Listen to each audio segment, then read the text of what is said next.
थोड़ी देर पहले आपने बहुत मीठी वाणी में गृह मंत्रालय और रक्षा मंत्रालय की बात सुनी थी। बहुत मीठी वाणी थी ना? कितनी मीठी थी? अच्छा, अब गृह मंत्रालय की बात तो उनने कह दी और रक्षा मंत्रालय को प्रोत्साहित करने की बात कह दी। मैं एक बात कहना चाहता हूं कि यहाँ पर जितने हैं, यहाँ पर अभी जो जितने भी लोग बैठे हैं, चाहे वो महिलाएं हों चाहे वो पुरुष हों, सब रक्षा मंत्रालय का ठेका लेकर यहाँ पर बैठे हैं। पूछो क्यों? नहीं पूछ रहा? हाँ, इसलिए कि रक्षा विभाग का काम इतना नहीं है कि वो सीमा पे जाकर के और अपना अस्त्र शस्त्र लेकर के वो काम करते जाएं। अरे जो यहाँ पर जगत कल्याण की भावना को भाते हो सिद्ध चक्र महामंडल विधान करने के लिए तत्पर हुए हैं, वो सब रक्षा विभाग और रक्षा मंत्रालय के सहगामी बनकर के यहाँ पे आए हुए हैं। नहीं तो आज तो दुनिया में हिंसा का भी वातावरण फैला हुआ है, और विशेष रूप से आज के दिन। अब उन प्राणियों की रक्षा के भाव जो इन बीजाक्षरों से संपन्न शांति धारा, शांति पाठ और सिद्ध चक्र विधान के माध्यम से करने जा रहे हैं, सच्चा रक्षा विभाग तो आज उनके हाथों में नियंत्रण को प्राप्त हो रहा है। संसार में संसार बनाने वाले निमित्त भी उतने ही हैं बंधुओं, तो संसार को घटाने वाले निमित्त भी उतने ही हैं। जब संसार को घटाने की बात आती है तो जब वो गुरुओं के समक्ष पहुंचता है संसारी प्राणी, तो उसको वही बातें मिलती हैं: देव पूजा, गुरु उपासना, स्वाध्याय, संयम, तप, दान, 5 महाव्रत आदि आदि। तो कई बार वो ये बात सुनकर के कहता है, वही बात हमेशा की जाती है। उतनी सी बात जब भी जाओ कोई भी महाराज के पास जाओ, उतनी सब बातें कह देते हैं। तो आप ये बताओ, यदि आपको यहाँ पर आकर के उतनी ही बात सुनने को मिलती है, तो जब आप यहाँ से वहां जाते हैं तो उतने से काम के अलावा कौन से काम कर पाते हैं? वही 5 पाप, वही 7 व्यसन, वही 4 कषाय। इसके अलावा ऐसा कौन सा काम है जो इनसे हटके आप कर पाते हो? तो वहां पर तो आपको कुछ नयापन मिल जाता है, वहां पर आपको लगता है कि यहाँ कुछ मनोरंजन हो रहा है, जबकि परिवर्तन में मनोरंजन होता है। वही काम कितना भी अच्छा आपको लगता हो, बार बार करने को कहा जाए तो आपका मनोरंजन नहीं होगा, वहां पर तो बोरियत होती है। लेकिन 5 पापों को करते करते, उन 4 कषायों को करते करते, 7 व्यसनों में लिप्त रहते रहते, और आज जो हिंसा का पाप दुनिया में फैल रहा है, उसको करते करते कभी आप उबे नहीं। वहां नहीं कहा कि वही काम तो करना पड़ता है, वहां तो कुछ नयापन ला करके उसमें कुछ और अपने अंदर परिवर्तन महसूस करा दिया जाता है, और अंदर ही अंदर दूसरों को दिखाने के लिए, होता कुछ नहीं है, दूसरों को दिखाने के लिए हम बहुत खुश हो जाया करते हैं, और जब दूसरा हमें खुश नहीं करता तो उसको फिर हम अपने, क्या बोलते हैं उसको आप, स्टेटस पर डाल दिया करते हैं। भले ही हमारा स्टेटस कुछ और हो, लेकिन वो मोबाइल का स्टेटस तो वो होना चाहिए जो दूसरों को देख के लगेगी कि हाँ यार ये इसका कुछ अलग टाइप का है, ऐसे तो कुछ मेरा होना चाहिए। मतलब वहां पर आपको उसके अंदर जो कुलबुली पैदा करने की बात है ना, वो ही स्टेटस माना जाता है। बाकी सब तो अंदर क्या चल रहा है वो सबके अंदर पता है। कहीं ना कहीं ये 4 कषायें तो हैं जो हमारे लिए कुछ ना कुछ स्टेबल करने से रोकती हैं। दुनिया में यदि किसी को डिफीट देना हो तो बहुत आसान रास्ता है, उसको केयरलेस कर दो। किसी को भी डिफीट देना हो, इससे आसान रास्ता दुनिया में आपको कहीं नहीं मिलेगा। यदि उसको आपने लापरवाह बेपरवाह कर दिया है तो उसको हराना बहुत आसान, बिना अस्त्र शस्त्र के हराना आसान। और जो व्यक्ति अलर्ट है, सतर्क है, जागरूक है, उस व्यक्ति को कितना भी बड़ा बुद्धिमान आ जाए, हराने के लिए 10 बार सोचना पड़ेगा कि ये तो चारों तरफ से चौकन्ना है। तो यहाँ पर जो अनुष्ठान किया जा रहा है वो आपको अलर्ट करने के लिए किया जा रहा है, चौकन्ना होने के लिए किया जा रहा है, जागरूक होने के लिए किया जा रहा है। नहीं तो फिर दुनिया में कषाय तो आपको बार बार केयरलेस करने के लिए उतारू हैं।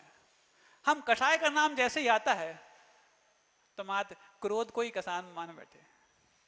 कोई गुस्सा करता, हाँ बहुत कषाय करता है ये तो, मतलब गुस्से के अलावा दूसरी कोई कषाय है ही नहीं, ऐसा ही मान के दुनिया चल रही है।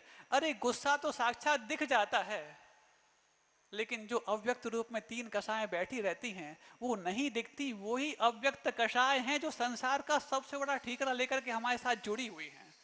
और जब तक इनको नहीं समझा जाएगा और इनको सबसाइड नहीं किया जाएगा, तब तक हमारे संसार को सबसाइड करने का सपना मात्र सपना हो सकता है, उसको हम साकार नहीं कर सकते। कौन सी कषाय महाराज जी? तो दूसरी कषाय यदि थोड़ा सा मानने का प्रयास करते हैं तो मान को मान लिया करते हैं। अब मान आता क्यों है? मान आता क्यों है? जब कोई छोटा बर्तन हो उसमें कुछ बड़ी वस्तु रखते हैं तो वो अकड़ती है, फंसती है, इसी अकड़न का नाम मान है। जब हम अपने आसपास के सराउंडिंग्स को बहुत नैरो करके रखते हैं, वो संकीर्ण कर लिया करते हैं, वो उसमें अपने आप को रख के देखते हैं, आई एम मिस्टर समथिंग, है नहीं है नथिंग, मान बैठे एवरीथिंग, है नहीं है नेग्लिजिबल, लेकिन मान बैठो अपने आप को सबसे बड़ा एलिजिबल। बस आ गया गुस्सा, आ गया मान। अब जब इस मान की पूर्ति नहीं होती तो उस पर सपोर्ट में गुस्सा आता है, और जब हमसे ज्यादा दमखम वाला सामने दिख जाता है तो उसको सबक सिखाने के लिए फिर हम बाईपास ढूंढते हैं, हाँ बेटा तो ये लिए अब ऐसे नहीं ऐसे सिखाएंगे। और जब ये बाईपास ढूंढा जाता है तो मायाचारी अपना काम शुरू कर देती है, और जब इस मायाचारी से कुछ हल निकलने लग जाता है तो मन में ये लोभ पैदा हो जाता है, हाँ यार ठीक तो था, ये मुझे पहले क्यों नहीं मिल गया। इसका मतलब उस मान के चलते ही चारों कषाएं अपना साम्राज्य स्थापित कर चुकी, खास तौर से इस मनुष्य पर्याय में। यूं तो चारों कषाएं चारों गतियों में हुआ करती हैं बंधु, लेकिन प्रमुखता से मनुष्यों में मान है, त्रियंचों में माया है, नरकों में क्रोध है और देवों में लोभ है। अब यहां पर सब लोग देव बनकर बैठे हैं, कोई सौधर्म बना है, कोई ईशान बना, कोई सानद कुमार, कोई माहेंद्र, कोई कुबेर। अब मनुष्यों में भी बन जाते हैं उसमें तो महायज्ञ नायक, कोई श्रीपाल, कोई मैना सुंदरी, कोई भरत, कोई बाहुबली और अन्य अन्य प्रकार से। वस्तुतः हालांकि ये तो एक तरह से अपने मान को सिद्धों के चरणों में समर्पित करने का एक अनुष्ठान है, लेकिन फिर भी एक प्रश्न तो उठता होगा कि वो जो साक्षात सौधर्म इंद्र होते हैं उनका क्या वैभव होता होगा। उनके चरणों में सुनते हैं कि कई असंख्यात देवी देवता उनके चरणों में झुके रहते हैं, और जब वो एक ऑर्डर करता है कि जाओ वहां पर जाकर तुम्हें कुबेर जाओ रत्नों की वृष्टि करना है, तुम जाओ वहां पर जाकर के वो चमड़ ढुराना है, वहां पर छत लगाना है, तो बस उसकी आज्ञा को सिरोधार करते हुए जैसे कि बिल्कुल तीन लोग के नाथ की आज्ञा हो गई हो, वो अपना कार्य शुरू कर दिया करते हैं। तब उस सौधर्म को लगता है कि मेरा वैभव, मेरा ऐश्वर्य बहुत कुछ अलग कार्य कर रहा है। लेकिन जब वो 6 माह शेष बचते हैं उसकी आयु के लिए और उसकी आज्ञा और ऐश्वर्य भंग होने लग जाता है, तब उसको लगता है अरे क्या हुआ, 2 सागर 2.5 सागर तक जो मैंने आयु भोगी, इस स्वर्ग में रहकर के मेरे आज्ञा ऐश्वर्य को इन पूरे पूरे देवों ने पाला, पहचाना, लेकिन आज ऐसा क्या हो गया। तो वो समय दृष्टि तो होता ही है। अब वो यदि कोई दूसरा देव होता तो उसको देख करके और हाय तौबा करता, रोना धोना करता, कोई मानता ही नहीं है, इतना मैंने अनुभव यहाँ पाया 2-2.5 सागर रह करके, वो कोई सुनता ही नहीं है यहाँ पर, ये सुनते तो है नहीं, मानते तो है नहीं, ऊपर से और नितानते हैं, ऐसा मान करके हम वहां पर हाय तौबा करने लग जाते, संकलेश करने लग जाते हैं। लेकिन वो साधर्म इंद्र जो कि एक समय दृष्टि होता है, वहां पर उन बचे हुए 6 महीनों में अपने उन आगामी भव की तैयारी करना प्रारंभ कर देता है। ये तो उसको मालूम है, अवधि ज्ञान है कि मैं एक भवावतारी हूं, लेकिन एक भवावतारी मान लेने से काम बन जाए तो फिर तो हर व्यक्ति मान बैठे नहीं, उसको तो पक्का मालूम है, अवधि ज्ञान, उसको अगले भाव का ज्ञान हो जाता है कि मान लेता हो। इतने सारे तीर्थंकरों के समूसरण में जाकर के उसने सुना है कि तुम ऐसे हो, तुम ऐसे हो, जिसके समूसरण में पहुंच करके और भावमंडल में 1-2 भाव नहीं 7-7 भाव दिख जाया करते हैं बंधुओं, वहां पर उसने अपना आगामी भाव भी देख तो लिया होगा। अब प्रश्न उठता है कि भावमंडल में यदि 7 भाव दिखते हैं तो जिस व्यक्ति के मात उसी भाव से मोक्ष जाना हो या अगले भाव से मोक्ष जाना हो तो कितने भाव दिखेंगे। 7 भाव में तो आप यही मानते हैं ना कि 3 भाव पहले के दिख जाते हैं, 3 आगे के दिखते हैं, एक वर्तमान दिखता है। अब आगे के भाव का ठिकाने नहीं बचा तो उसे कितने भाव दिखेंगे। हाँ, मान लो इसी भाव से मोक्ष जाना किसी जीव को, और तीर्थंकर के समोसरण में बैठा हुआ है, भावमंडल में देख रहा है, तो कितने भाव दिखेंगे उसके लिए? महाराज ये 3 भाव पहले दिख जाएंगे और एक वर्तमान दिख जाएगा। मतलब जो तद्भव मोक्षगामी जीव है उसका पुण्य इतना कम पड़ गया कि उसके 4 ही भाव दिखेंगे, और जिनके अभी भावों के पतिहार नहीं मालूम कितना है उसके 7 भाव दिख रहे हैं, उसका इतना ज्यादा पुण्य है क्या? नहीं बंधु, उसके भी 7 भाव दिखेंगे। हाँ, उसके भी 7 ही भाव दिखेंगे, 6 पुराने और एक वर्तमान का। अब ये तो आपके अपने अंदर कहना चाहिए ना, वो रील होती है ना, कितना आपको उसको फ्लैशबैक करना है और कितना प्रोलॉन्ग करना है आपके ऊपर डिपेंड है। उसमें तो उसकी क्षमता में कोई कमी नहीं आने वाली। और सिर्फ उतना ही नहीं कि उसके भावमंडल में ऐसा होता हो, वहां पर जितनी भी प्रतिबिंबित करने वाली वस्तुएं होती हैं, चाहे वो बावड़ियां होती हों, चाहे वो अष्टमंगल द्रव्य में दर्पण हुआ करते हैं, उनमें भी प्रत्येक जीव के 3-3 भाव दिख जाया करते हैं, एक पुराना, एक आगे का और एक वर्तमान का। इस प्रकार से वहां पर ये व्यवस्था चलती है। और ये देव लोग जाकर के वहां पर साक्षात तीर्थंकर के समोसरण का अनुमान नहीं, अनुष्ठान किया करते हैं। लेकिन आज उसी देव पर्याय का अनुमान पा करके और साक्षात जिन बिंब के अनुष्ठान में और सिद्ध चक्र विधान जो करने जा रहे हैं वो भी कम नहीं है बंधु। एक छोटी सी बात मैं कहकर के आगे बढ़ूंगा। जबलपुर में नंदीश्वर दीप आपने देखा है, रचना देखी होगी, गुरुदेव के सानिध्य में उसकी प्रतिष्ठा हुई है। हम लोग उस समय लगभग 8-10 वर्ष पुरानी बात होगी, गुरुदेव सामायिक के बाद दोपहर में नंदीश्वर द्वीप की परिक्रमा अंदर ही अंदर कर रहे थे। वैसे तो गुरुदेव को ये सौभाग्य आप लोगों के कारण कम मिल पाता है, क्योंकि जैसे ही गुरुदेव एक कदम आगे बढ़ते हैं तो 1000 लोग आगे पीछे हो जाया करते हैं। अब ऐसे में उनको यदि सुकून से और शांति से परिक्रमा करनी हो तो ऐसा समय ढूंढते हैं कि जब लोगों को अपने खाने पीने में लगे हों और हम अपने सामायिक इत्यादि निवृत्त हो चुके हों। तो सामायिक के बाद गुरुदेव ने सामायिक भी वही नंदीश्वर द्वीप में की और लगा कि अभी कोई नहीं है, हम 2-3-4 महाराज थे वहाँ पर, तो वो बस उठे और नंदीश्वर द्वीप की परिक्रमा करने लग गए। तो एक बड़े महाराज हमारे साथ आगे चल रहे थे, उसके बाद मैं था और उसके बाद 1-2 महाराज और भी थे।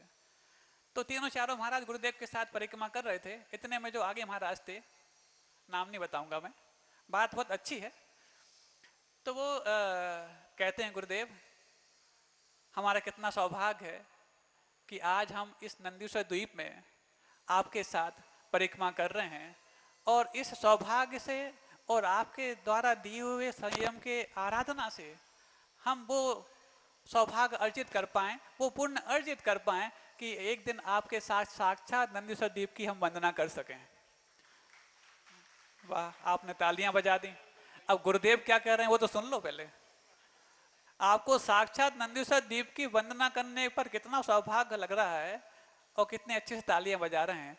गुरुदेव कहते हैं आगे से ऐसा कभी मत कह देना है, आगे से ऐसा कभी मत कह देना। उनने कितने अच्छे भाव व्यक्त किए कि अभी वर्तमान में जो नंदीश्वर द्वीप की वंदना कर रहे हैं वो तो है ही सौभाग्य का विषय। हम तो ये भी चाहते हैं कि आगामी भाव में जो देव पर्याय मिलने वाली है उसमें नंदीश्वर द्वीप में हम जाएंगे ही जाएंगे और आपके साथ वंदना करें, इसमें कौन सी गलत बात है। तो गुरुदेव कहते हैं आगे से ऐसा कभी मत कहना। क्यों नहीं कहना, आपके मन में प्रश्न उठ रहा होगा, लेकिन नहीं, वो महाराज इतने से में समझ गए। फिर गुरुदेव अगला पंक्ति जो कहते हैं, अगला वाक्य जो बोलते हैं, उसमें आपको समझ जाए ना कि वाकई में गुरुदेव का उस संयम के प्रति कितना लगाव है। वो कहते हैं संयम के साथ इस आर्टिफिशियल नंदीश्वर द्वीप में वंदना करने से जो हम पुण्य अर्जन और कर्म निर्जरा कर सकते हैं, वो देव बन करके और असंयम के साथ साक्षात नंदीश्वर द्वीप में भी पहुंच जाएंगे तो वो कर्म निर्जरा और पुण्य बंद नहीं कर पाएंगे। अब जो व्यक्ति अपने इतने उत्कृष्ट भावों से और संयम का पालन करते हुए और संयम में दिन रात निरत रहते हुए भी अपने संयम को छोड़ने के प्रति जरा सा भी उत्साहित नहीं है, भले ही ये छूटेगा इस पर्याय के बाद, वो देव पर्याय मिलेगी, अगले भाव से मोक्ष जाना अभी संभव नहीं है, पंचम काल में हम लोग उत्पन्न हुए हैं, लेकिन उसके बावजूद भी जितना पर्याय का समय है उसमें एक क्षण भी संयम से हम इर्द गिर्द ना हो पाए, इसके लिए प्रतिपल वो जागरूक रहा करते हैं। वो ये वही व्यक्ति जागरूक रह सकता है जो अपनी इन 4 कषायों को अपने नियंत्रण में रखता है। तो बात चल रही थी वो कषायां कैसा अपना साम्राज्य स्थापित कर लेती हैं। क्रोध और मान की बात तो समझ में आ गई। अमान यदि संकीर्णता के माध्यम से मान आता है तो जितनी हम व्यापकता लाएंगे, जितना हम उदार बनेंगे, जितना हम अपने आप को व्यापक दृष्टिकोण से जगत कल्याण की भावना को भाएंगे, तब जाकर के रक्षा मंत्रालय भी हमारे हाथ में होगा, गृह मंत्रालय भी हमारे हाथ में होगा, और अपने अंदर जो जो भी विभाग हमने बना के रखे हैं उन विभागों की नियंता भी हम स्वयं होंगे। मायाचारी की बात आती है तो मायाचारी कब हम क्या करते हैं, और आज तो मायाचारी कितनी आसानी से हम अपने साथ जोड़ लेते हैं, और उस मायाचारी का सबसे बड़ा उपकरण हम अपनी जेब में ही रखते हैं। थोड़ा सा भी यदि कुछ लगा, पहले तो ये लोग किट रखा करते थे, उस किट में आईना होता था और कुछ होता था, अब तो किट की बात भी नहीं है, वो एक ऐसा उपकरण आ गया जिससे सारे काम हो जाते हैं। झूठ का भी समर्थन हो जाता है, मायाचारी का समर्थन भी हो जाता है, थोड़ा सा लगा तो हाँ हाँ ठीक ठाक कर लिया जाता है। अब छोटी सी बात बता दूं मैं, ऐसे एक नए नए अधिकारी बने, अब नई नई पदोन्नति हुई थी उनकी, अधिकारी भी नए थे, युवा थे, पदोन्नति हुई थी, तो अब कोई व्यक्ति ऑफिस में बैठे हुए हैं, एक आध दो दिन ही हुए थे, अब बड़े अधिकारी हैं और जो सीनियर अधिकारी थे वो उनसे पोस्ट में छोटे से नीचे थे। सीनियर मतलब उम्र की दृष्टि से अथवा उनकी पोस्टिंग की दृष्टि से, लेकिन इनकी जो इमेज और जो एज थी भले अभी थोड़ी थोड़ी नई थी, लेकिन पोस्ट में तो बड़े थे। अब आए, फाइल आती जा रही हैं, लेकिन अब फाइल आए और एकदम से उनको हम टैकल करने लग जाएं तो फिर हमारी कीमत क्या। हाँ बैठे हुए हैं थोड़ा सा, हाँ कुछ पलट रहे हैं, वो सामने वाला व्यक्ति खड़ा हुआ है, भले ही उनसे उम्र में बड़ा है, भले ही इस ऑफिस में बहुत पुराना है, लेकिन बड़े तो साहब जी हैं। अब वो देख रहे हैं बार बार फाइल, हाँ इतने में बस फोन उठाया, हाँ हेलो हेलो, हाँ चल रहा है, वो बड़ी बड़ी बातें करने लग गए, जैसे कि उनके मिनिस्टर से साफ साफ संबंध हो। प्राइम मिनिस्टर जैसे उनके लिए बिल्कुल क्या बोलते हैं उसको, लेके ही बैठा हो कि हम तुम्हें समझ देने के लिए बैठे। ऐसे चल रहा है, बहुत देर हो गई। हाँ तो जब लगा कि अब बहुत देर हो गई, इस व्यक्ति को हमारा पोजीशन और वैल्यू पता लग गई है, तो जैसे अब फोन रखते हैं, हाँ कौन है आप, तो व्यक्ति बोलता है मैं आपका फोन कनेक्शन लगाने आया हूँ। फोन में कनेक्शन नहीं है और साहब जी बात कर रहे हैं पता नहीं है प्राइम मिनिस्टर से, और वो व्यक्ति जो फोन कनेक्शन लगाने आया है उसके लिए मायाचारी का बिल्कुल बेतरतीब प्रमाण प्रस्तुत कर रहे हैं। ऐसे ही हमारे साथ हमारे जीवन में बहुत सारी कषाएं अपना साम्राज्य स्थापित की हुई हैं, और इस संसार को अपना बनाने के लिए, वो संसार से तुम निकल मत जाना, ऐसी गिरफ्त तैयार करने के लिए आपके साथ जुटी हुई हैं।